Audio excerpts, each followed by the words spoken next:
I want you to close your eyes and I want you to think about something that you wanted in your life so badly.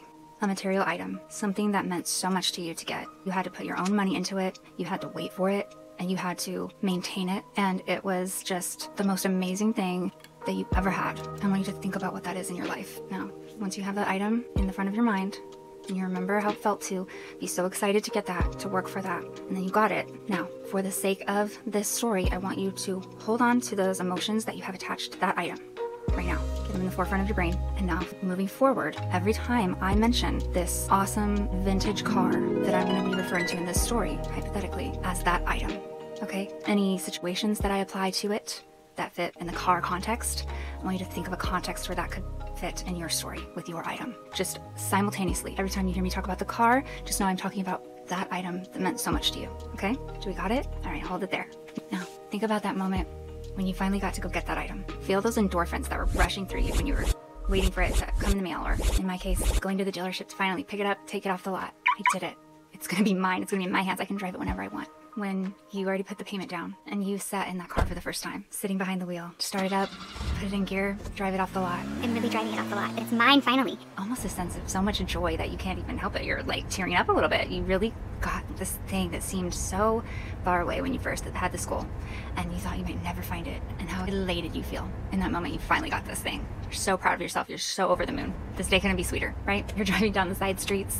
You're revving it up the engine. You're seeing what this car can do. You're going on the freeway. Every time you drive past somebody, you have main character syndrome. They're obviously looking. You're like hot in this car. It's great.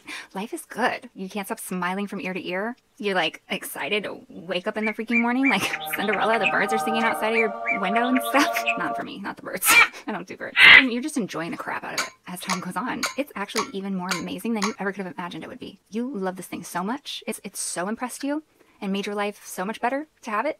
You actually don't even think you could go back to a life where you didn't have this car. Why would you want to? Then one day, something kind of weird happens. You're just driving down the street, another lovely day in the life of, in that dream car that you have invested so much time in, so much of your hard-earned money, and then been enjoying for all this time. It starts to rattle.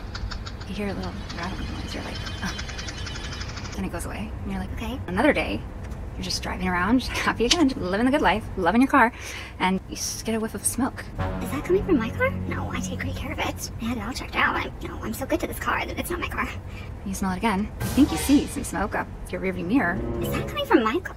No way. But it goes away again. That happens here and there for a little while. And for a bit, you're not really sure it's even an issue, but it worries you. Now, I'd say most reasonable people at this point in the story, the moment that you know that rattle, it's coming from your car. When that happens, you're not just gonna jump out of the car and be like, once enough for me. Toss it in the junkyard. No, you're gonna do what most reasonable people would do. And you're gonna be a little worried about it, but it stopped. And it only did it a couple of times. And let's just get back to the fun we were having and the great life we were having. No, it was running great when you picked it up from the dealership. It had all its checks, they assured you. So you proceed on. You're just back to enjoying your everyday life in your car. Same time when you finally obtained something that you've always wanted. You feel proud that you have that. You want to show it off. Wow. You're probably going around singing its praises to everybody that you know. People that have maybe known you prior to having this car. Maybe you never really had this great of a car and you're pretty proud of it. And you go around telling everybody how perfect it is. How it's everything you ever wanted. You've really gassed up this car, no pun intended. Really gassed it up to everybody. And so when these little minor things keep happening, they don't seem like a good idea to tell everybody. And you just keep it to yourself. Well, then the same thing happens again many weeks later, and then a few more times. And these times it rattled louder, and it rattled a lot longer. It's rattling a lot of the time that you're driving in it. It's starting to really bum you out, and you kind of smell smoke at least once every time you drive it. You've checked it out, you've looked under the hood, seems to be pretty okay. Something's obviously wrong with it. Why does it keep doing that? You're pretty concerned at this point. So what do? You take it to an expert. You get a fine tune-up, you get reassurance again that it's fixed. That's not gonna happen to you again. You have my word, okay? From the mechanic, right? You're back on the road, back in action, you're back in your happy place, okay? Now you've invested even more in this vehicle. You kind of feel like you're even that much more attached to it. You're even that much more hopeful for it to work correctly. This car's just a little bit different, but these things were to be expected. Cars are gonna have routine maintenance, they're gonna have unexpected things that pop up. It's gonna happen, you just gotta handle it, right? And you did. You and your car got through it, okay? And you just wanna forget about that now because you're moving forward and it's been fixed. So you keep going on, it continues to enrich your life, even better than before. Eventually, one day, something more serious occurs. It even malfunctions in a way that causes you to get in a serious accident where you get mildly injured. It's a big deal. That's a big leap from where we were, right? Shoot, I can't believe my car did this. I've had it checked out so many times. Why is this happening? I did everything I was supposed to do. The mechanic assured me that this wasn't going to happen. You're furious. You're embarrassed. You're hurt. And you're really just unsure what you should do. What do you do? Crap. You don't have someone else that can give you rides everywhere in your life. You don't have quality public transportation where you live. You're not really trying to bike the 20-mile trip to work every day and back. That would just not happen. Why can't it just be fixed? When it gets fixed, what is wrong with it? It makes no sense. How could that happen? But you realize now more than ever before, there's definitely something wrong with that car. You finally tell someone close to you out of desperation. You tell them everything. And it feels so good to get it out there, to be able to let somebody else in on the whole story and see if they can help you. And they say, why didn't you just get rid of it the first time it rattled? It was rattling like a month or so into you having it. Why didn't you get rid of it the first time you thought you smelled smoke? That wasn't very smart. You start to try to explain how unreasonable that is. Who does that? No one really does that. What do you mean? But in this hindsight moment, as you're saying it, you do feel ashamed, and it does actually seem a lot more obvious from this viewpoint now. You're actually right. I have no explanation for that. As you sit in that stewing and trying to make sense of what the heck your brain has done all this time. Hello, where have you been? What are you doing? How could I let this happen? I did see the signs early. Why am I so stupid? It just brings you down. You start to really beat yourself up. You lose a little confidence in this experience. You did all the things right, you thought. But now in hindsight, you're like, I was negligent, and that got me injured, and that got my car wrecked. But deep down you know that all cars malfunction sometimes, and people don't just get rid of a car. It's a car. You don't just, first time it blinks wrong, you don't just throw it away and go, that's a defect. It's to be expected. And it didn't just blow up and get in a big wreck the first day, the first time it malfunctioned. That was minor. You think all these things, but you have a really hard time articulating them. Sometimes you think you should have maybe been smarter about it. Other times you think it wasn't really your fault. Everyone's kind of trying to say, essentially, that it is your fault.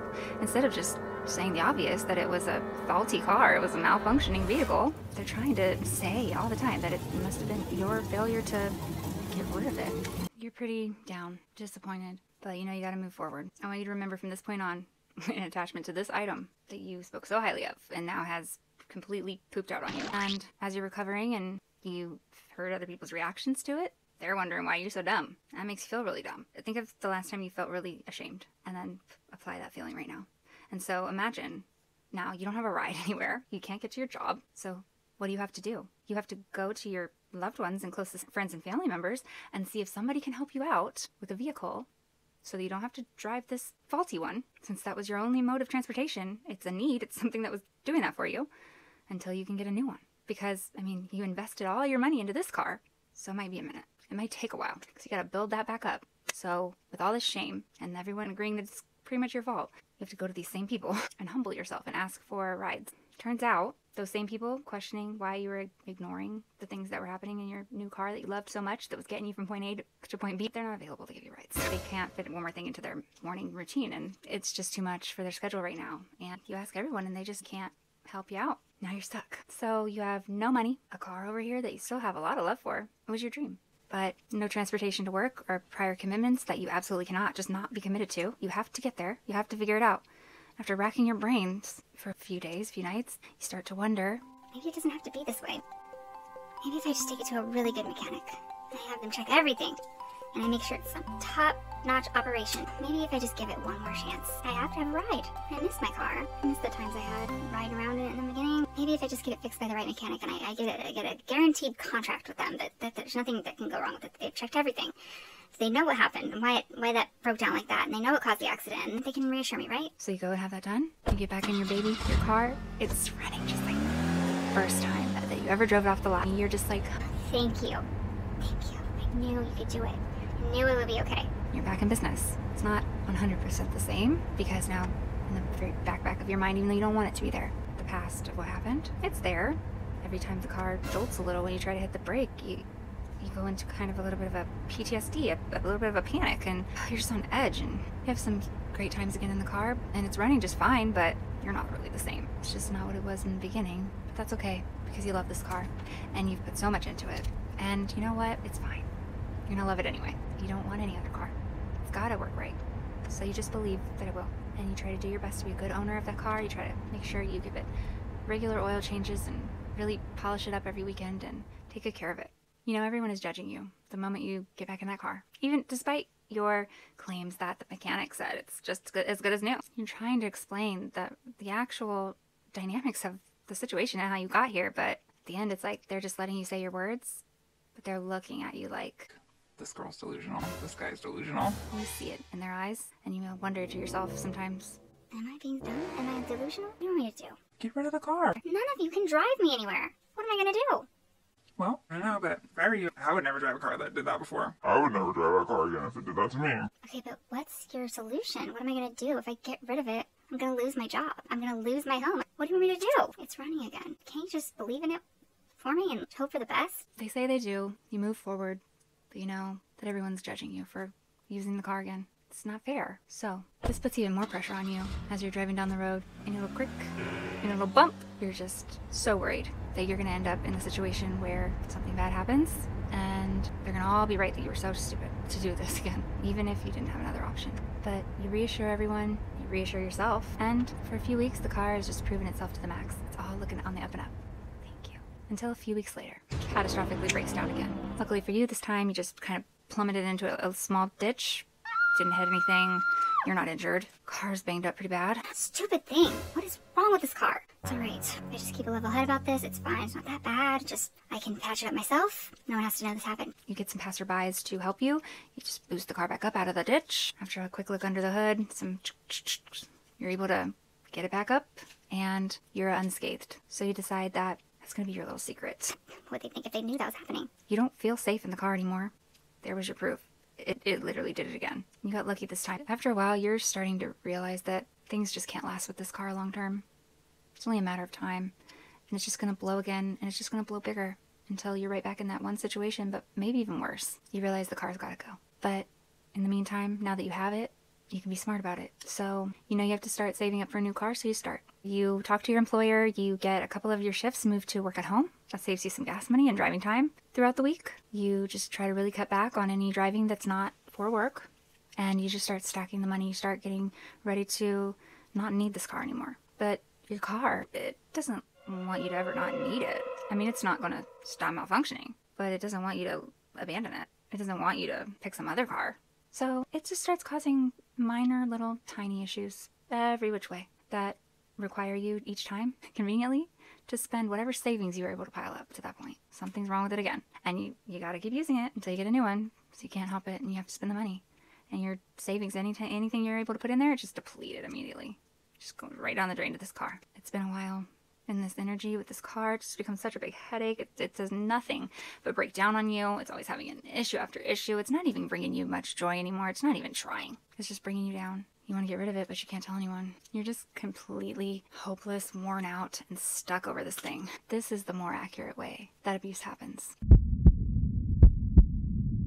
Just like that. That is just how it kind of creeps into your life. Now, human beings are not inanimate objects. They're not cars. They're not whatever you imagined. They're human beings with emotions and with bonds with you. Real bonds with another sentient, conscious being that you fell in love with, that you thought loved you to the moon and back. Now, if you could imagine that stressful and very unfair, slowly creeping in type of behavior from an inanimate object that you loved, in my hypothetical scenario, then I would think that you could only imagine how exponentially more drastic and hopeless and anxiety-fueled and disappointing that is with a human being that you love. And for those who are maybe still not quite swayed by my elaborate metaphor, it wasn't supposed to be that elaborate.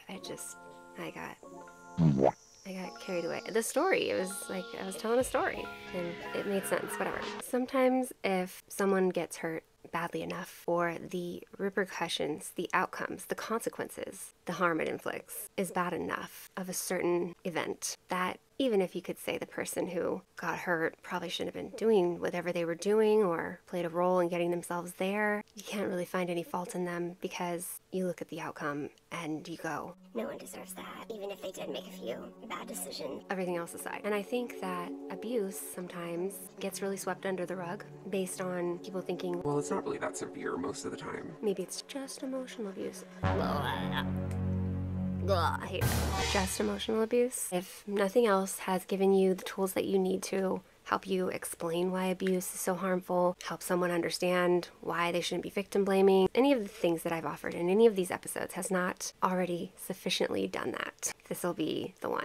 So in this episode, I'm going to round up my discussion on victim blaming and why it is all around a toxic thing to do. It doesn't help anybody. It's wrong. It's massively hurtful. This episode is going to outline for you some of the severe outcomes of abuse, even if it's just emotional, so that you can better describe or understand what those repercussions and those outcomes can be. The information I have for you today might really floor you. It floored me. Even though sometimes alarming, I think that plain, hard, indisputable evidence can be so comforting to someone who has experienced trauma. And babes, that is what I have for you today.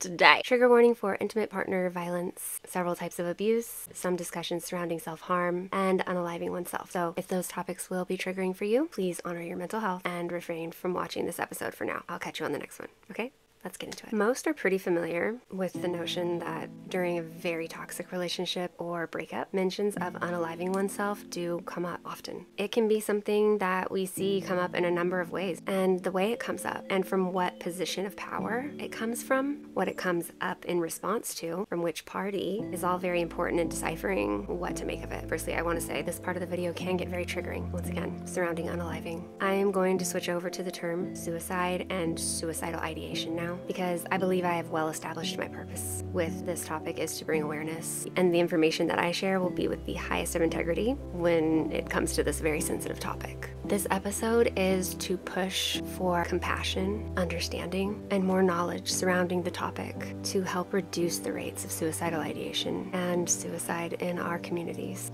For starters, I want to say keep in mind that while we can notice patterns of behavior, we can reflect on context, we can pick up on red flags, many of us are not trained professionals when it comes to mental health, and that each situation and individual is a nuanced experience, hands down.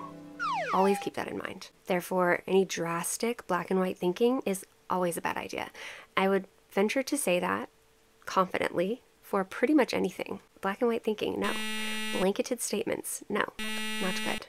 Always veer away from those. You know you've gone down a bad path when you find yourself at one of those. You want to use your knowledge as a guide to help you do more informed research and help you make more compassionate decisions for yourself or your loved ones. Right out the gates, I want to tell you, any mentions, ever, hints, threats from anybody that they might take their own life or hurt themselves should always be taken seriously. Always. So that is a sentence I will confidently put the word always in. No matter what the situation is, no matter what their real intention is, no matter what's motivating them, it is a serious matter if someone brings it up, hands down, and it should never be ignored. At bare minimum, you should talk about these statements with the person bringing them up and encourage them to go get some professional help with your support, of course, or bring in someone professionally qualified to give that advice. If you do contact 911 for this reason, staff that is trained for this situation will come and assess the person that needs help. Now, because of the stigma surrounding this, it's often not what the person wants you to do, and that can be hard, but it is what they need. And I will say it's okay if you know the person really well, you want to feel out the situation and just encourage them to get some help and let them know that you'll be there to support them through that. If you don't sense an immediate danger, if you don't sense an immediate plan for action or threat. But if you feel overwhelmed or worried, bring in the professionals.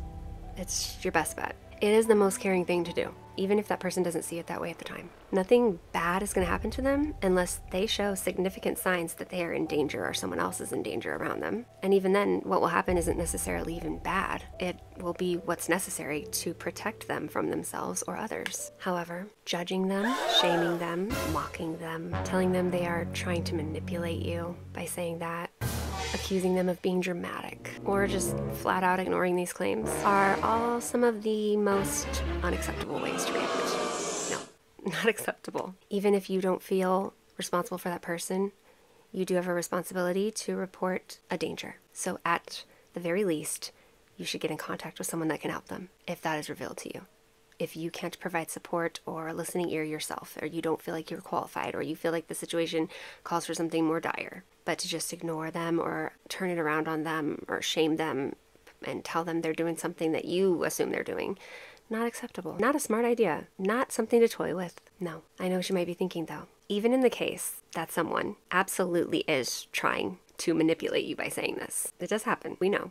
It's a known manipulation that abusers actually use towards their victim sometimes. They need to realize that there are consequences for those actions and saying those words. And if this is what you truly suspect is happening, you should still definitely call 911 and take them seriously. All of that being said, in my experience, it is common to come across information or opinions that strongly view suicidal ideation connected to a toxic relationship or breakup as solely an attempt at manipulation or a sign that someone's crazy, bad for you. Definite labeled that person is the problem. That is not appropriate. No one should ever do that to you. I see this all the time. I see a major lack of empathy and understanding, a major leap to assumptions, and an overwhelming consensus that anyone who does this is someone you need to get away from and abandon immediately. Just shut down from and get out of there because they're definitely trying to manipulate you. You'll hear comments like, Their mental health is not your responsibility. true, but wait, or Anytime someone makes a threat like that, leave them. They're a manipulative and terrible person for putting that on you. not always true. And carrying a fundamental attribution error, which is one of the 15 biases I talked about in my bias video. Check that out if you haven't seen it. That is fundamental attribution error at its finest, with the assumption of the word threat, when it could be something else entirely. You don't know. We don't know in every situation. It reveals that the person holding this opinion believes that all statements involving someone taking their own life are malicious in nature and just reveal that a person is a manipulative and terrible person, rather than leaving room for the other very common possibility, which is that people also make these statements to express genuine despair and in effort to seek support and help. And if they are in fact revealing this to their partner, think about that word, their partner. And it is that partner's reaction to say, Your emotions are not my responsibility.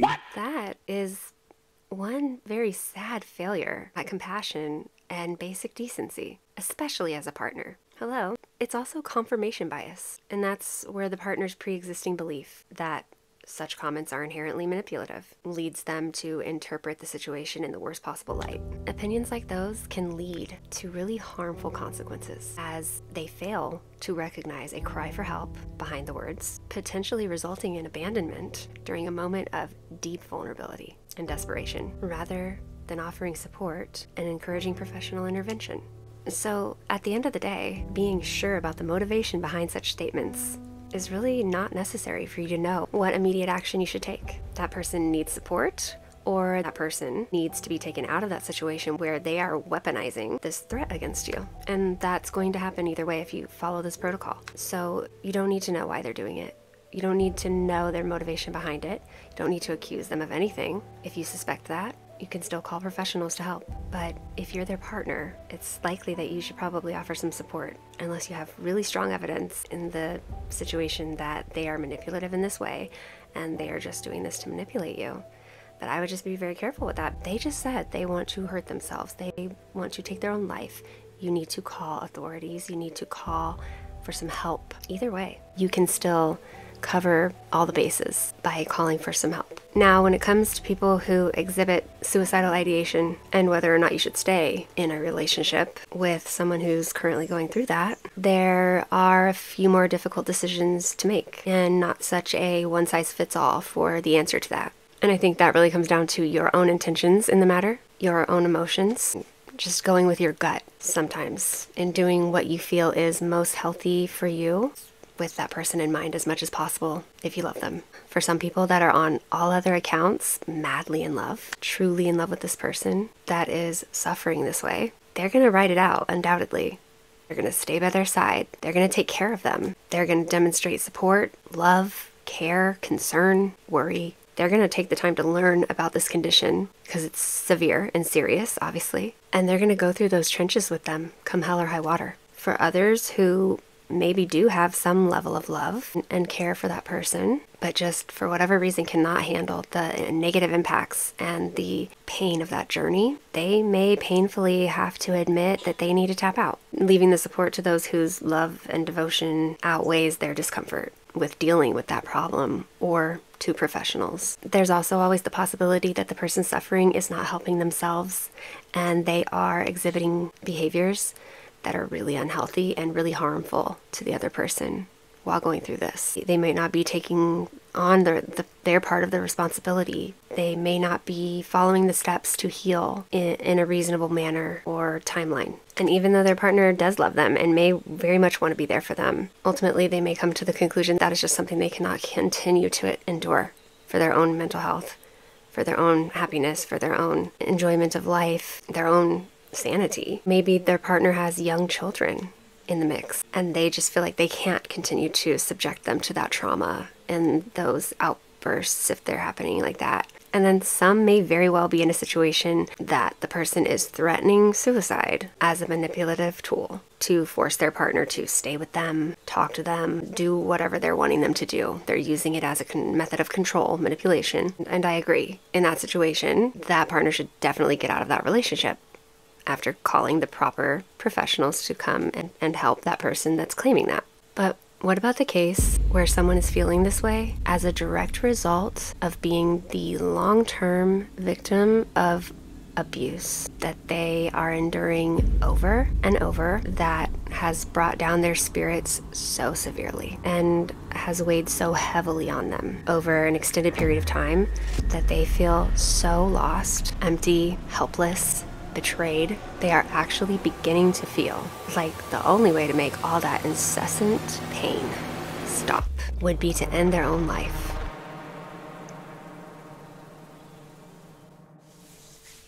You might say, I understand some people are more emotional than others. They might be that dramatic about it, and that's just taking it a little too far. That's just coddling people a little too much. I mean, to want to take your life over someone treating you bad in a relationship, just break up with the person. Right? Again, like we talked about in the last episode, many fail to recognize the psychological controls that are taking place, the damage that is being done to someone who is suffering from constant emotional abuse in an abusive relationship. Very much underestimate it. The assumption of control in that situation. And we've gone over that in the other episodes. So if you haven't seen those, go back and check those if you're still having that urge to kind of go back down that path, or you're dealing with someone who continues to go down that path when you're trying to explain this. Bring them back to episode 2.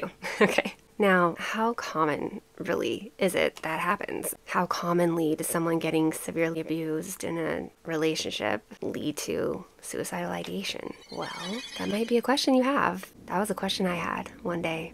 And I sincerely wanted to know the answer because, as I've shared many times, I've been in one abusive relationship for a very long time, was mostly physical abuse, and then another relationship that was very emotionally abusive. And my first time being abused was after I had my second son. So I think it was around 2011, 2012, somewhere in there was the first time I experienced intimate partner violence by way of physical abuse in my relationship. From that time up to now, where I'm going to, on a public platform, talk about my experience. And I've talked about it in other episodes, and I'm sharing these things. As you can see, it's been over a decade. It's been a long time coming, okay? And I wasn't sharing these things when they happened. It was very shameful for me. I hid it like it was a secret that needed to go to my grave. I was so ashamed of it. And long after I exited that relationship, I still didn't share it. I made excuses. I made up lies for why I had marks. I just hid it because a victim is made to feel like they will be judged and bad things will happen. And also the threat of abusers don't tend to like it when you tell on them and you reveal what they're doing. That's usually a bad reaction that you're going to get. There's fear there. There's also shame of being a failure. For me, something that I experienced that was really subconscious and deeply embedded was a shame of being an abuse victim, feeling like I was unworthy as a person because somebody would treat me that way. And I didn't want people to know that I was the type of girl that would have a boyfriend that would do that to her. That was so embarrassing for me. I didn't want people to know that somehow. And actually, I wasn't that crazy for thinking that, you know, that wasn't really that far-fetched Now knowing everything I know about victim blaming, I had not seen this for my life. I had big dreams for how my life was going to go, my family and the love of my life. It didn't include someone abusing me. And I felt like it was evidence that I wasn't good enough, that I wasn't a woman that was of that caliber that someone would want to treat with care. And that made me feel ashamed. And so I just had a really bad tendency to take on the guilt and the shame for things that people did to me, ways that people treated me. Was a reflection of how much I was worth. And that's a big mistake. But I think a lot of people do that. And so looking back on that whole process, from when that was happening all the way through to getting into my, then many years later, after I healed a lot and got everything back on track and I was doing great. I was at the peak of my life, living on my own, taking care of business, raising my kids by myself. I was a boss. Okay. That's what I thought, sort of. Better than I'd ever been. I mean, I recovered from horrendous things. And I thought I was really healed to then get into another relationship where I was believing this was the love of my life, my best friend, someone who I could trust anything with, my life with. I knew their family. They knew my family. We were so close. We loved each other, I thought. And I would have never thought that he was capable of being abusive. And while his abuse was not physical, I'm still healing from the after effects of that emotional abuse that went on for 3.5 years. It has felt to me at times that it was far more painful than the after effects of the physical abuse. And it didn't make sense to me at first until I learned more about this. And now I'm bringing this up because another thing I've been always really ashamed of in my life, that I've always had a big secret about, that I've only recently come to terms with talking and speaking out about, has been my experience with suicidal ideation. At the time when I first experienced suicidal ideation, it was highly stigmatized. Even just admitting that you wanted to go to therapy was, Okay, you're crazy, or you lost your mind? You have problems, obviously. You're not well in the head. You have issues. I'm so grateful for all of the progress I've seen society do in the mental health realm. All the knowledge that has become so widespread and accepted and understood. We still have ways to go, but how far we've come from the first time I felt these feelings and feeling that I absolutely could never tell anyone that I was feeling that way because it was not okay. I would never be accepted. I would be completely ostracized, I believed. No one would ever understand. And I thought, I'm crazy. This proves that I'm crazy. That's what I truly thought, okay? And that had its impacts on me. I experienced suicidal ideation. I experienced self-harm, and I was massively ashamed of it. And I definitely wasn't somebody who was sharing that. But things have changed a lot now. Even so, there's many people that still do not accept this as a cry for help or a condition, as a clue in that someone is suffering and really needs some help. Something's going terribly wrong. It's not a reflection of a flaw character-wise. It's not a reflection of that person's worth or how sane they are. It's an indication that something is wrong and that person has suffered some severe trauma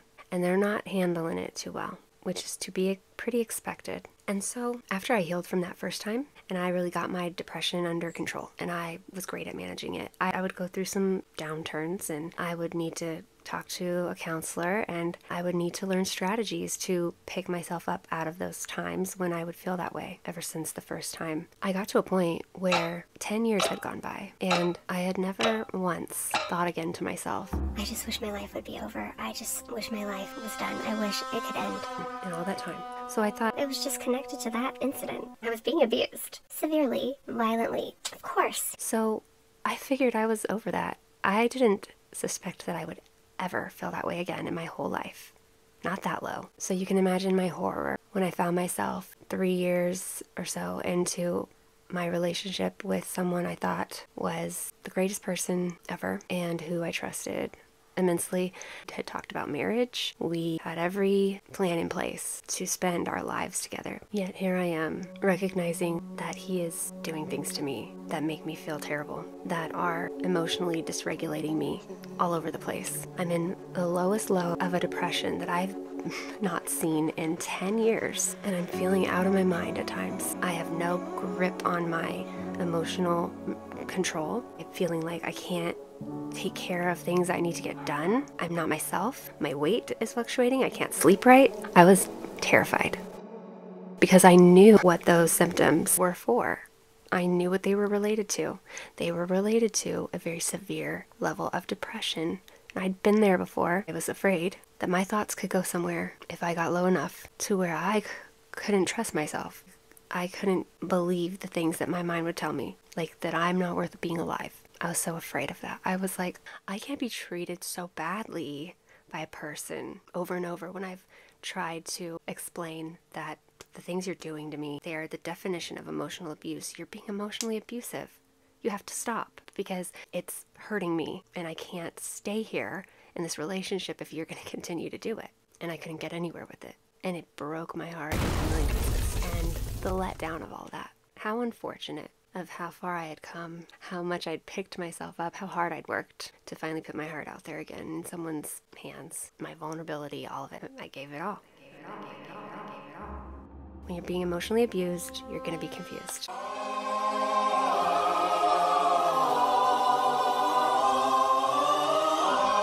And this was my first experience with emotional abuse that was in an intimate partner situation. It baffled me. It completely took me by surprise. I did not know to ever look out for those things. This is something that can be common with people who have been victims of physical abuse. I've learned this now. When you've been in a very physically abusive relationship, when that's so blatant, that's so obvious, and you lived through that hell, and then you learned from that, and you realized, I will never fall for that again. I will never tolerate someone putting their hands on me. Never. And in the relationship that I came from, there was also massive amounts of infidelity in my marriage, cheating all the time. These very foundational deal breakers that I should have already had, I hadn't had them because I was accepting that type of behavior because I was coming from a very low place individually. I didn't know myself. I didn't have my self-worth yet. And after that, I got it. And so sometimes what can happen though is when then that person goes into a new relationship, they're only looking out for those big things. So they're like, someone who would never put their hands on me, someone who is against cheating and has morals about cheating and is very adamantly against infidelity in relationships. Wow. What a great person. I can't believe it. I've hit the jackpot. that's so basic. You don't know what you don't know until you know that you don't know it. And so this man, when I met him, I thought the world of him. I thought he was wonderful. I thought he had so much integrity, empathy, morals. I thought he could be trusted. I thought he told the truth. I felt like because he had such a strong reaction to the notion of domestic violence and abuse in the physical form. Great. I thought that was so amazing. My hero. He'll never make me feel scared or unsafe that way. He would never do that. Thank God. Heart eyes. And then at one point we got into the conversation of cheating and he was almost angry talking about it. It was so passionate, just like, why would anyone ever do that? It's so ridiculous. Why you would just break up with the person? It's so wrong to do that. I would never do that to somebody. And I was like, Okay. Yes. Where do I sign up? nothing could possibly ever go wrong here. What else can be wrong with a relationship? I don't have to deal with that. Thank you. Thank you. What a relief. It was a relief to me because I'd only ever experienced a relationship that was constantly riddled with that crap. So I had no idea that there were so many other ways that somebody can hurt you, treat you badly, break your heart, and damage you than just physically abusing you or cheating on you. There's so many other ways, just like I think a lot of people do. I vastly underestimated the effect of emotional abuse, and I had no idea what it looked like. I had no idea how to recognize it. I had no knowledge of this. So when he started treating me in these ways that were so baffling to me, so confusing, it was so textbook. It was the normal course of events that a lot of people know as the pattern of love bombing, and then all of a sudden there's a little switch, and then suddenly they're just gaslighting you and they don't have any empathy anymore. They're using things to upset you and then pointing at you for your crazy reaction or your over-emotional reaction, and they're talking behind your back. They're picking you apart in all your traumas that you shared openly with them because they made you feel like you guys were the best of friends and there's never been another connection like this, and made you feel like you could trust them, told you flat out, you can trust me. I love you. I will always be here for you. You can open up about anything. And you did. All throughout the time that I told him so many times and tried to get him to see what he was doing to me, throughout our relationship, it was mind-boggling. He would run through several hypothetical explanations for our continued inability to resolve conflicts, all of which tended to be inflammatory accusations that were highly insulting of my character and false. He tried to suggest that I was on some types of substance. He obviously tried to blame my mental health many times. He tried to blame it on my brother, but I was a fierce and perseverant fighter for this relationship.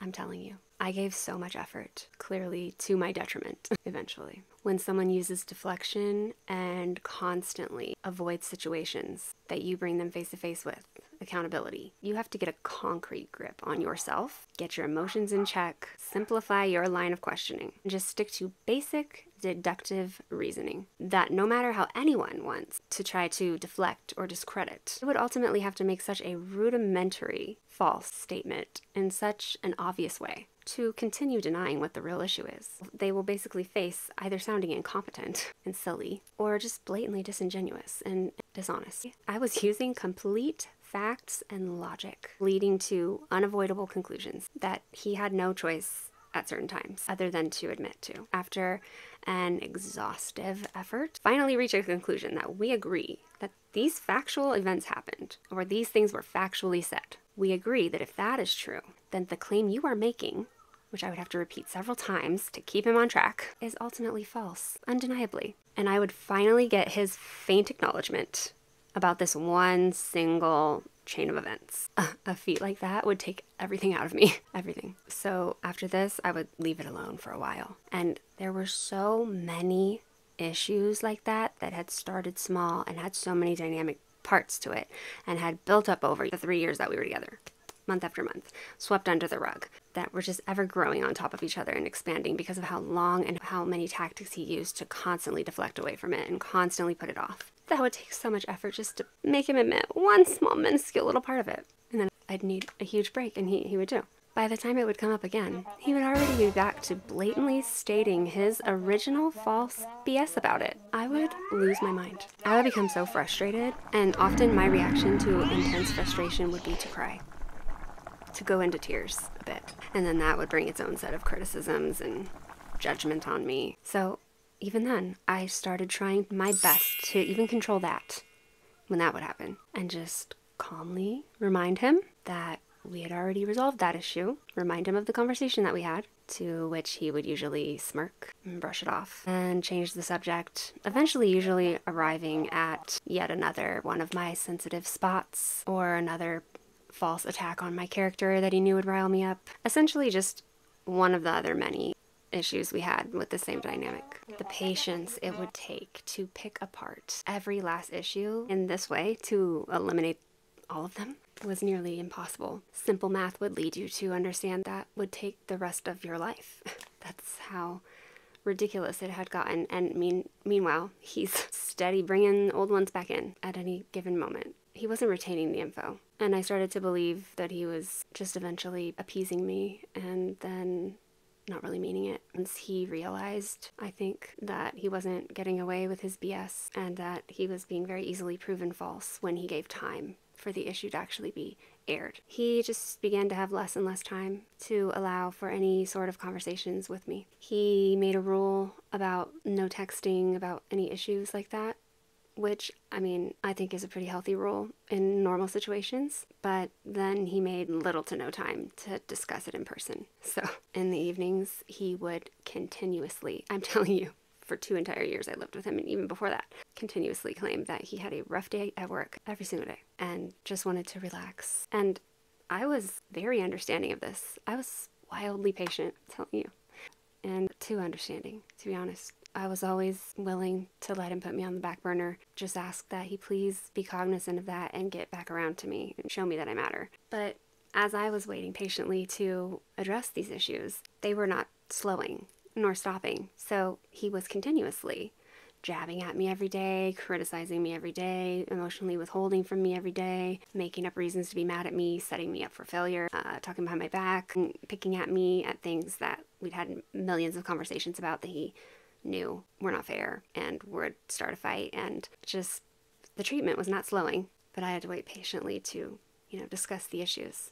So that's a stressful situation because I'm getting repeatedly mistreated in situations where I'm not given time and focus to address the problems that I'm enduring every single day. On weekends, if he was off work that day, he would sleep in. I understood that. And when he would wake up, he would either suddenly leave and go run errands all day and not even really tell me what he was doing or where he was going. He did that not all the time, but he did it a couple of times where he would just refuse to tell me where he was going, not because he was doing anything wrong, but just because he was rude like that. He just didn't think it was proper that I would be in his business like that.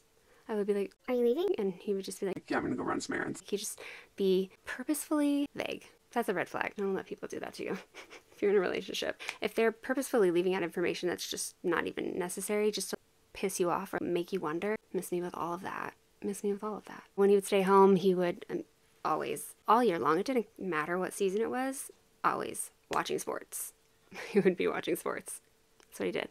Or he would be watching a movie. That day would never come where we could devote enough time that we needed to certain conversations to actually get to any progress or solution. When we would finally get a bit of time where he would focus in and I would be like, I got him. Okay. I would be so flustered. Everything would be piling up, festering. It was just overwhelming sometimes. He would be defensive, dismissive. I would feel like I was losing him, and I was like, I don't know how much time I'm gonna have here.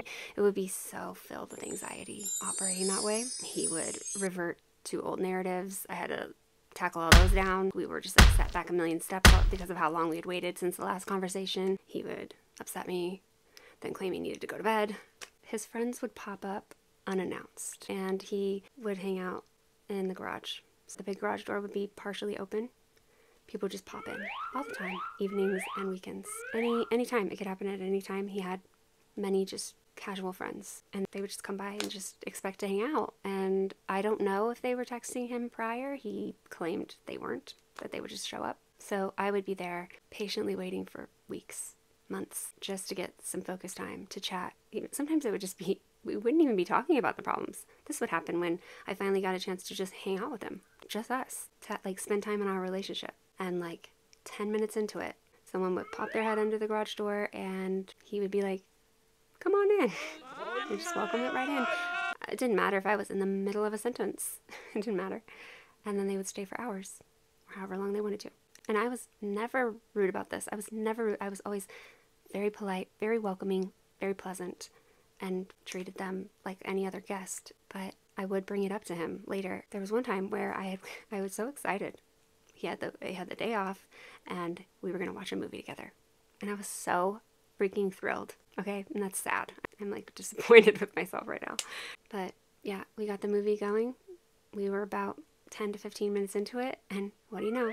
One of the friends, they just pop right in. And that was the end of our day together. Because that friend stayed for several hours, and then he wanted to do something else by the time he left. He was not interested in the movie anymore. And I remember it just bummed me out. I went to him and I let him know. It's kind of unfortunate when we finally get some time to each other, and whether we're having a serious conversation or we're trying to hang out, and people can just pop in whenever, and maybe people could call before they come, and that way they won't. And his literal answer to me was, I can't control that. I said, well, it's your house, right? And it's your friends. So what do you mean you can't control that? I'm pretty sure you're the only person that can control that. What do you mean? What do you mean? And he's just like, Well, they just do it. I can't control that. and I was like, Okay, well, maybe you could tell them, call first. and he was like, They just do that. and that was that. So that was a problem. He eventually tried to accuse me of just bringing negativity every day. Why do you just want to have the same conversation every day? It's getting tiring. Don't you know no one would like that? Don't you know that's a turnoff? Like, you think I'm going to be in a good mood? You're always bringing me down. I don't want to talk about the same thing every day. You always do this.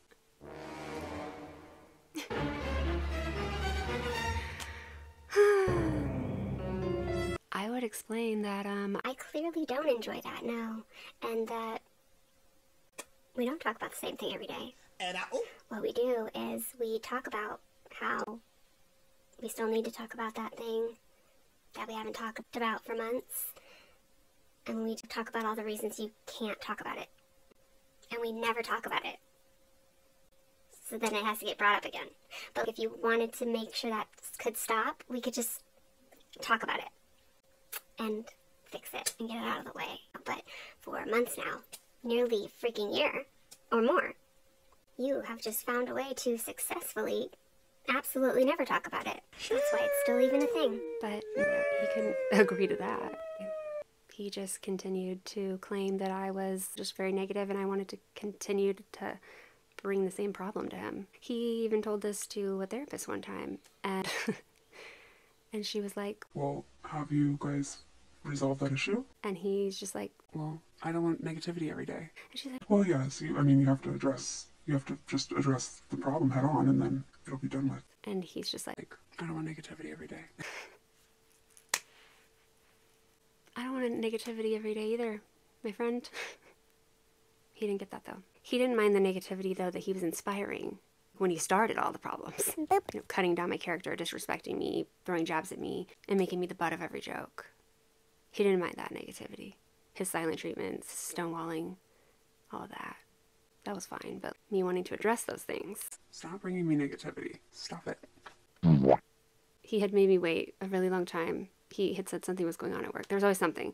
It was like his work flooded, and then he had this problematic coworker, and then he was always like, Once I get past this, I'm going to really focus in, and we're going to talk about our problems. and I would patiently wait. And I remember after I had waited a long time, and then whatever issue he was blaming it on finally subsided. And that day, he got a game that I guess had been his favorite computer game when he was a teenager or a young adult. And he then proceeded to begin playing this game at every waking moment that he had available. He played it as soon as he got home from work. He played it all weekend long. He would stay up late playing it and miss out on sleep. And now, this is what I want to have you imagine here, okay? So, I'm waiting for months to be prioritized. I'm being understanding and allowing time for that. And after waiting all that time and being worried that he's just BSing and he's really not going to get around to me and holding on to hope, then to watch him purchase a game and have hours upon hours to play that game day in and day out. But you couldn't find any time prior to have conversations with me for the betterment of our relationship that was falling apart. That's when I really knew. That's when I was done being patient. There were nights that he would upset me so much because he said all these purposefully upsetting things. I would be nearly in tears, and he would say he had to go to bed. And I would ask him if he would please just finish the conversation, because we can't just end it like this. You just said a whole bunch of really cruel things, and I'm upset, and we should get to a point where, because I can't very well go to bed now.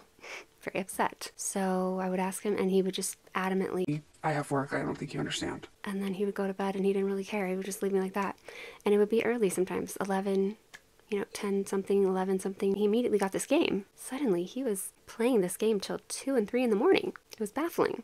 Suddenly he had the energy to stay up and do that. And he spent all his time in the same room where he did all of these entertainment things for himself. And the only way I could sometimes hope to spend any time with him would be to join him out there. So I did that often. And then eventually, so much time went by, I kind of had to get on with my own life too. So I started to try to make it so that we spent a little bit of time together.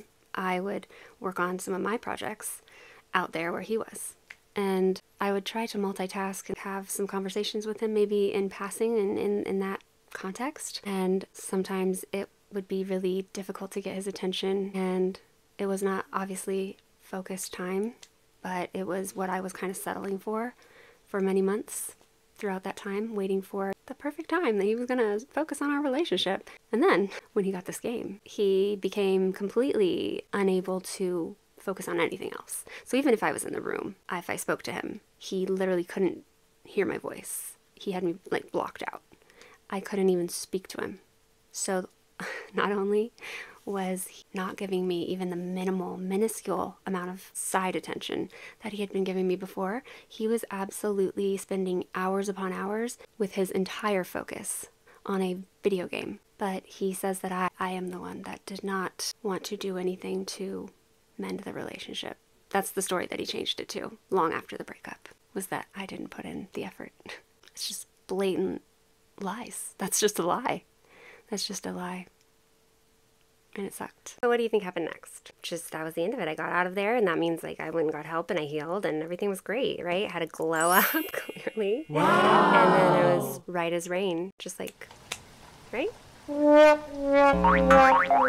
Incorrect. No, that was not anywhere near the end. When I left, that was only the beginning of this nightmare. When you leave under those circumstances where somebody that you tried so hard to work with, that you tried so hard to offer opportunity to make amends, and they just so vehemently couldn't do that, that you had to leave them for the sake of your health. It doesn't quite leave the clean break you might think. It's massively painful. It's a big letdown, and I'm not extremely proud of this, but I was still definitely caught up in the illusion of the pretend relationship I thought we actually were having. I hadn't snapped all the way out of it yet. I still couldn't get my heart to disconnect from that hope that he was gonna wake up and get it. I knew I had to leave, and I knew it had to be for real and that it was over, and I did that. But in the back of my mind, and straight from his promises out of his mouth, was the notion that things were going to be worked on even while I was not in the house any longer, and that maybe some time apart was going to be good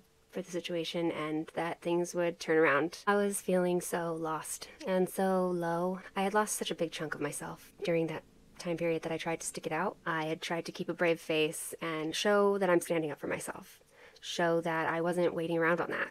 And if you wanted to turn it around, you could have done it while I was here, and you definitely could see how I was impacted, and now my life is pretty off the rails, and I have to go fix it now. And I'm gonna go do that alone. Thank you. I wasn't too hopeful that he could fix it, but our brain does some strange things when we feel attachments to people. That's just the way it is. But the truth of the matter is, whether I wanted to still fall in love with this person or not, I simply had a subconscious and a very powerful, unhealthy, undying devotion to this person who had brought me so low. And at first, I did a really good job of leaving it be, and I told myself one thing, which I really wanted to be true, and I proceeded forward like it were true, but it wasn't true to what I really felt inside. And I didn't know how to change that. I didn't know how to change it. Like, sue me. I couldn't help it. It was just there. I didn't know how to change it. Despite all logic to show me that shouldn't have been how I felt. It was how I felt. And I was like, Please get out. it wouldn't get out. It wouldn't get the hell out. Okay? I knew what the right thing to do was leave him alone. You've had more than enough done to you to show you that that person didn't value you, did not love you the way you thought. Respect yourself and move on. My ex had been one of the very first people that I had 100% opened up to about my experience with abuse in the past and my experience with self-harm and suicidal ideation. And this happened at a time of deep intimacy where I was made to feel emotionally safe and supported. And this took place over 3 years prior to when he would eventually take me being honest with him about how much I was suffering due to the impacts of his emotional abuse, and then use his private and intimate knowledge about me that he had collected under the disguise of being my friend and my partner, and not only use it many times as a weapon to discredit my warranted complaints for how badly he was treating me, as well as to dismiss my feelings in relation to his behavior by claiming that I was trying to manipulate him by telling him that. There's not a lot of things you can do that are just so lacking in compassion and just directly cruel and inconsiderate and selfish than that. It's hard for me to wrap my brain around. And way to rub salt in the wounds. He did that a lot.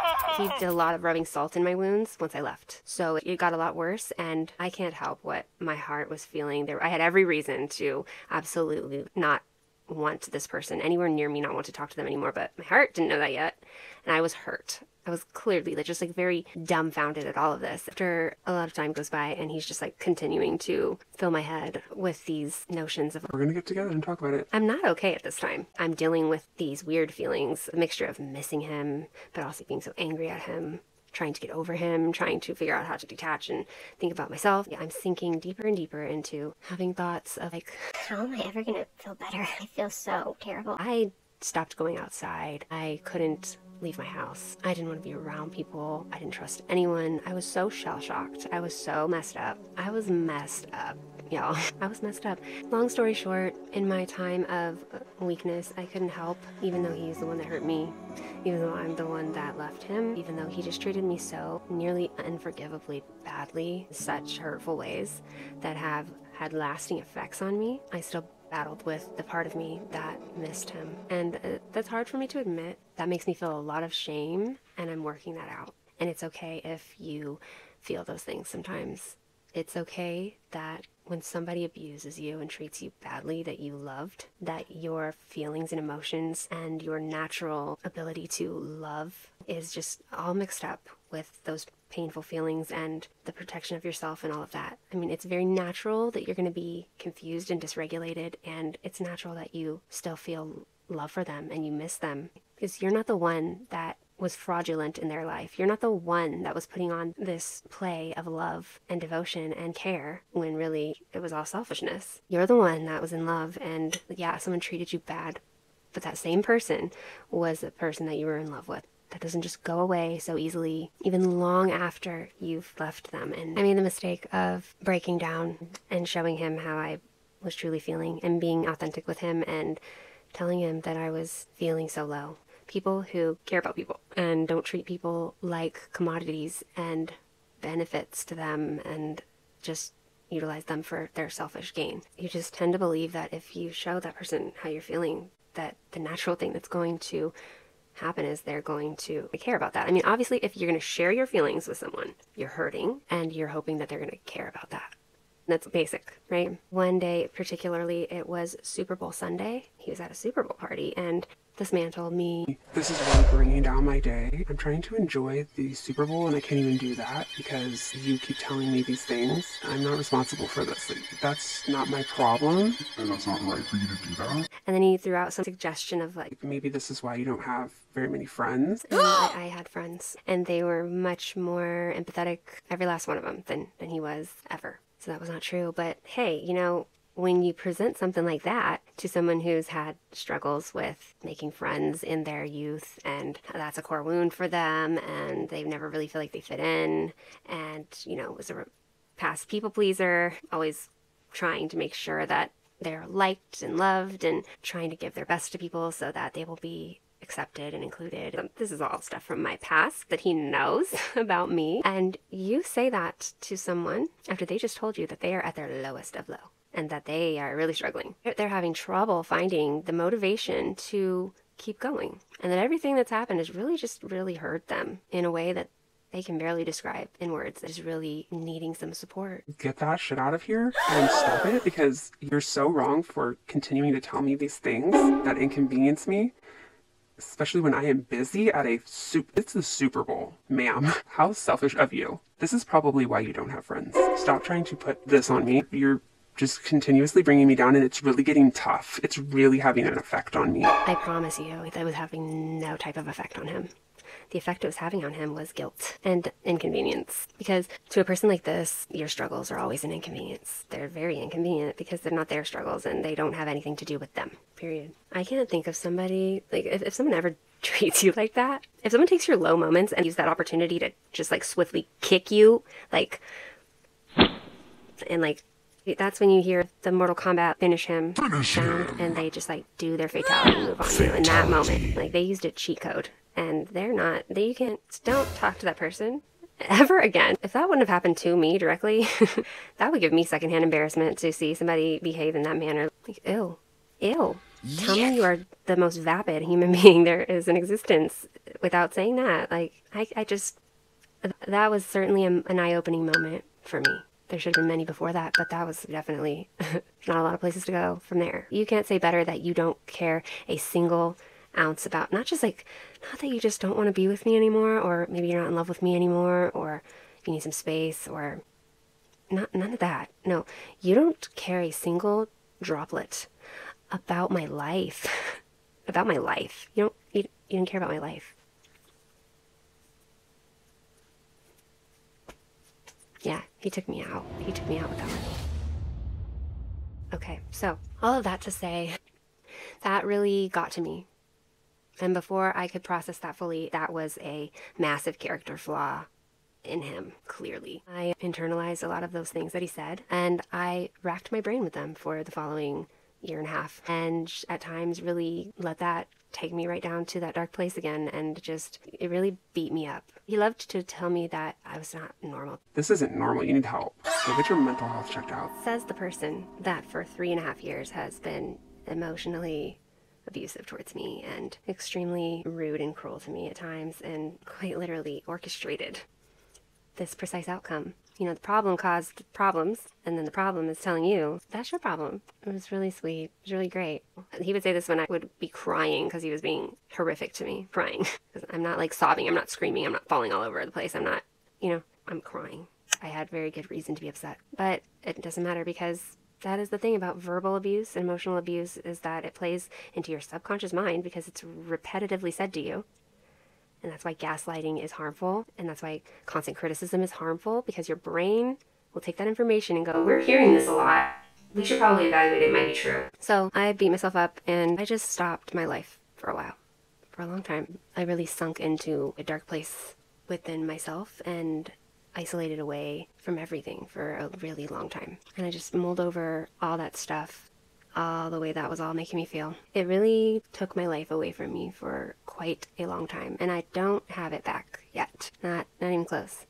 But I'm never giving up, so I will get it back. And I'm getting there. Every day I take more and more steps towards that. It was really hard to have somebody who inflicted the pain choose to abandon me in that moment, but it did give me the opportunity to rise to the occasion and really be there for myself in a big way.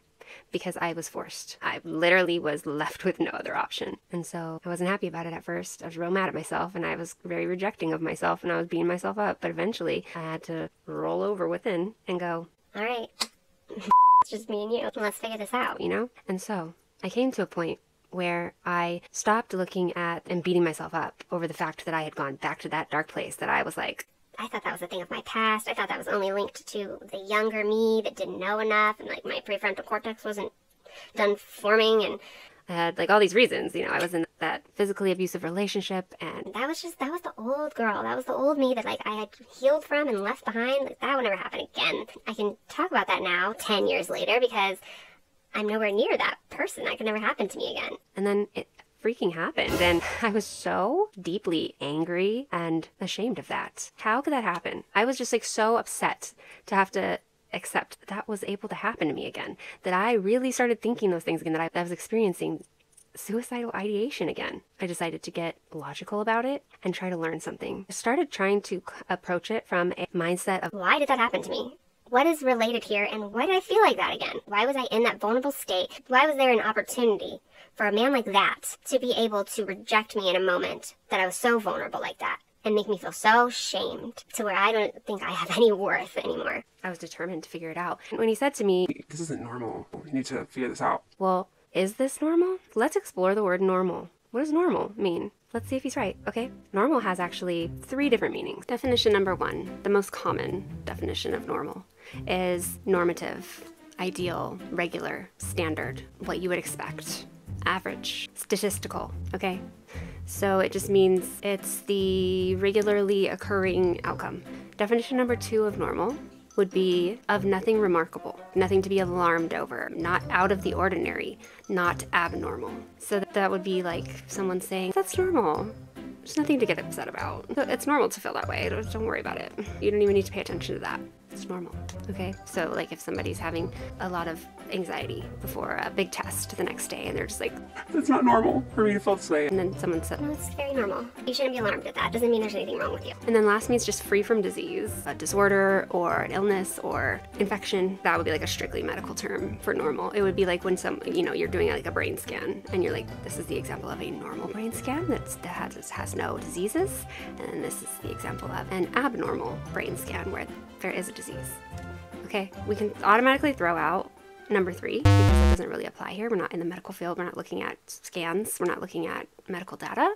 Okay, and I highly doubt that my ex meant that when he decided to say so many times that I am not normal. I don't think he was referring medically to my brain scans or anything like that. He was referring to my behavior or how I was feeling. So let's go back to definition number 1. Typical or statistical naturally occurring. The really important key part of that definition is under the same or similar circumstances, okay? So that lets you know that normal is relative. And so environmental impacts and the impacts of what is going on and what the circumstances are going to affect what is normal for that particular definition of normal. You can't say that something is normal or not normal if you're not taking into consideration the outside influences and the context of what is going on and what is around what you're calling normal or abnormal. That got me thinking. I'm going to revisit the question that I talked about at the beginning of the episode. How common is it for someone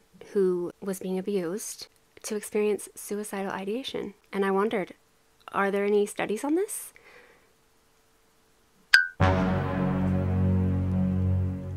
What do you think?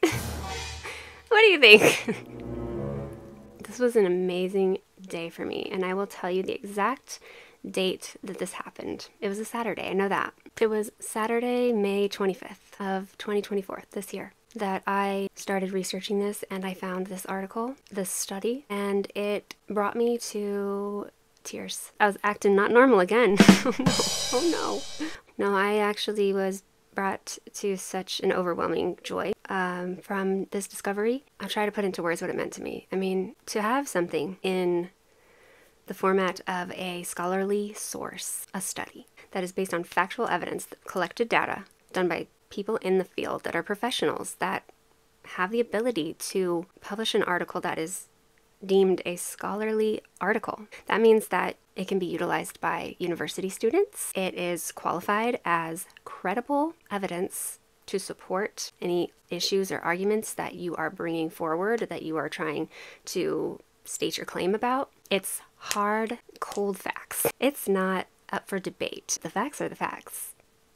And the study that I found, these are the facts of that study.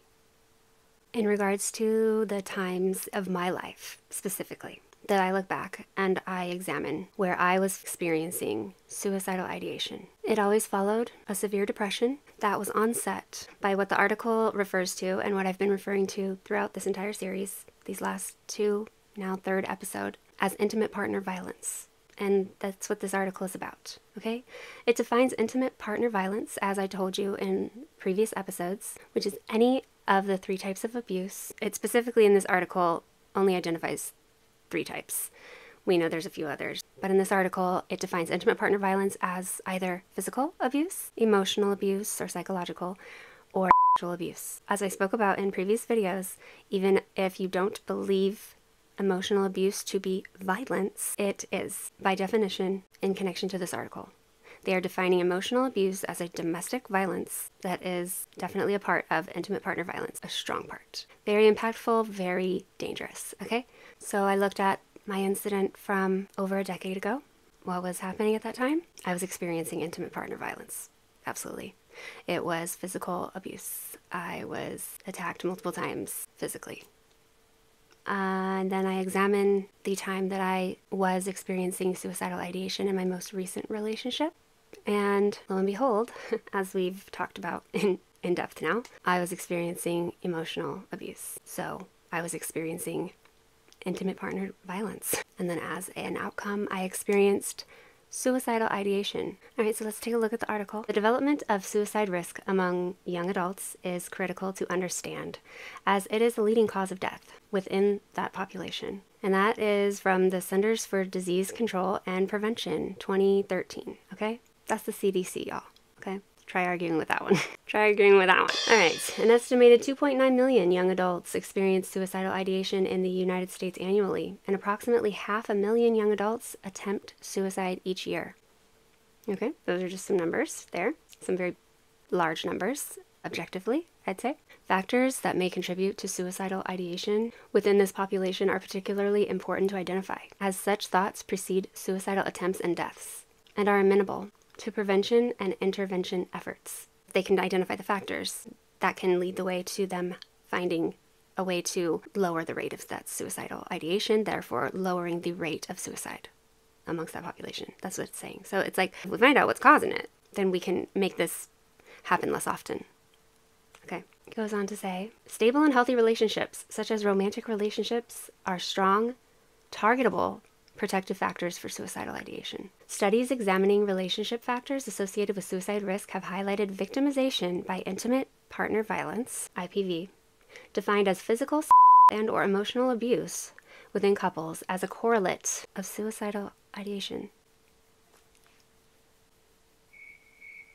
Any confusion there? No? Anybody? Anybody? No. Indeed, men and women victimized by IPV report higher rates of lifetime suicidal ideation. That's a clear sentence, guys. That's a clear sentence. It's a very straightforward sentence. Very straightforward sentence. There's nothing that can be argued with me about that. That's what the article says. It doesn't get more plain than that. Let me just finish this part. All right, sorry. This was so life-changing for me. This released so much off of my heart and was really the turnaround point for my healing from so many years of pain. So this meant so much to me, and I hope it can mean something to some of you out there as well. Indeed, men and women victimized by IPV report higher rates of lifetime suicidal ideation, and then it has in parentheses the rate, which was 43.6% up to 68.7%, okay? Then in the general population, which was 18.5%.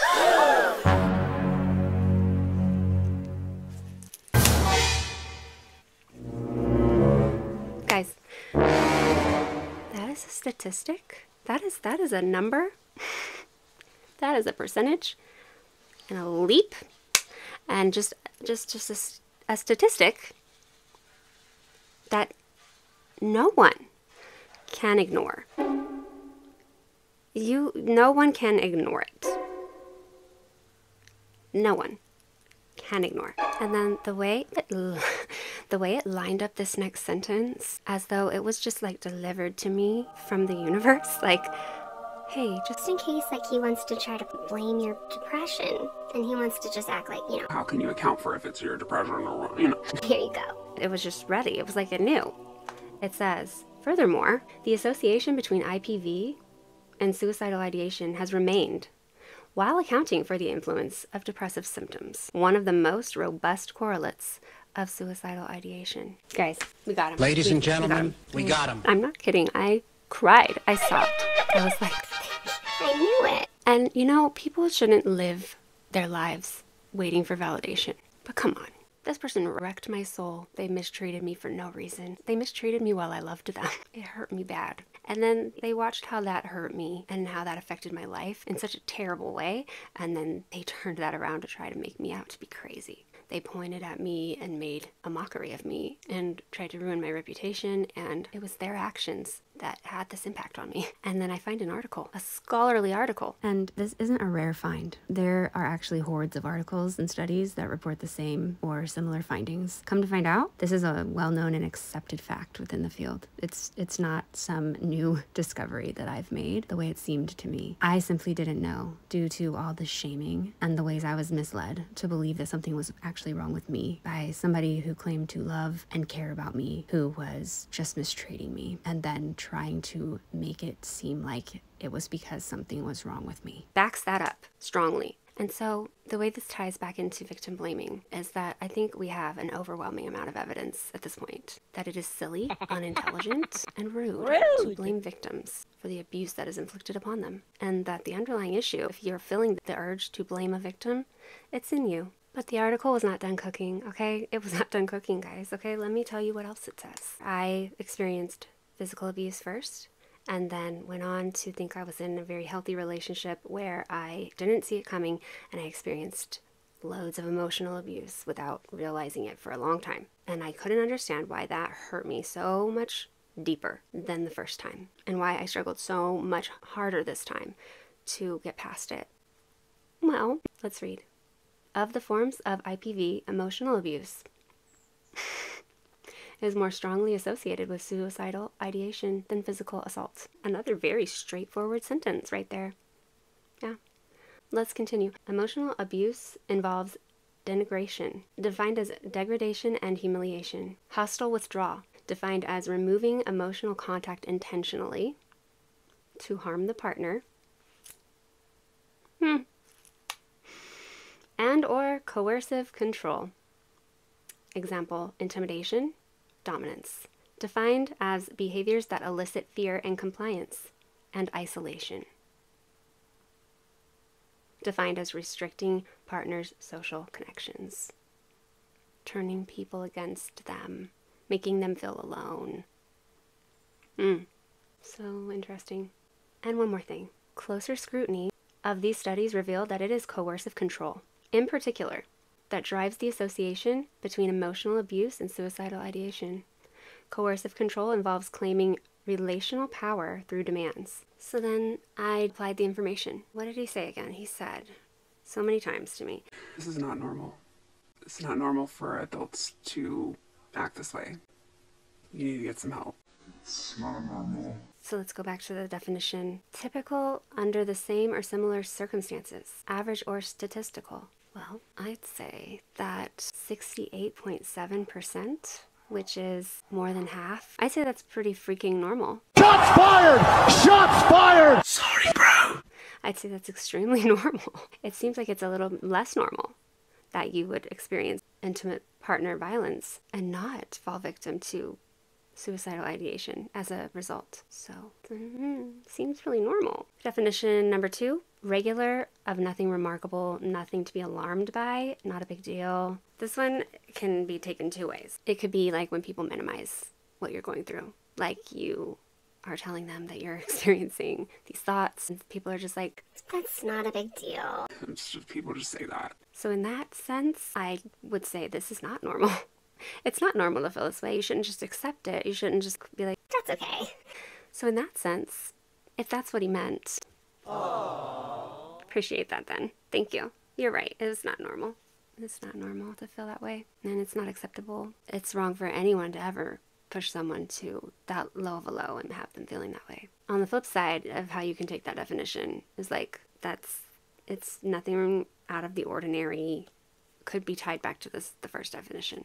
Like, well, under these circumstances, that's a very normal reaction. So nothing to be alarmed about as far as it being crazy. Or like, we see it quite often, like 68% of the time. So I think that's pretty normal. So as we can see, a very strong correlation exists between suicidal ideation and intimate partner violence amongst people that have experienced that in their relationships, men and women, highly tied to specifically coercive control, emotional abuse. However, it can be any type of abuse regarded as intimate partner violence is highly correlated with the symptom side effect of suicidal ideation. And just to set the record straight,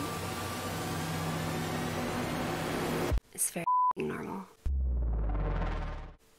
Okay. And if you've gone through that and anyone has tried to tell you that that's not normal and you're very crazy after it was their actions that led you there, let this video be all the proof you need to put your heart at ease in knowing that it was absolutely very normal. It was absolutely very predicted and very easy to see how that led to that. And you're very normal.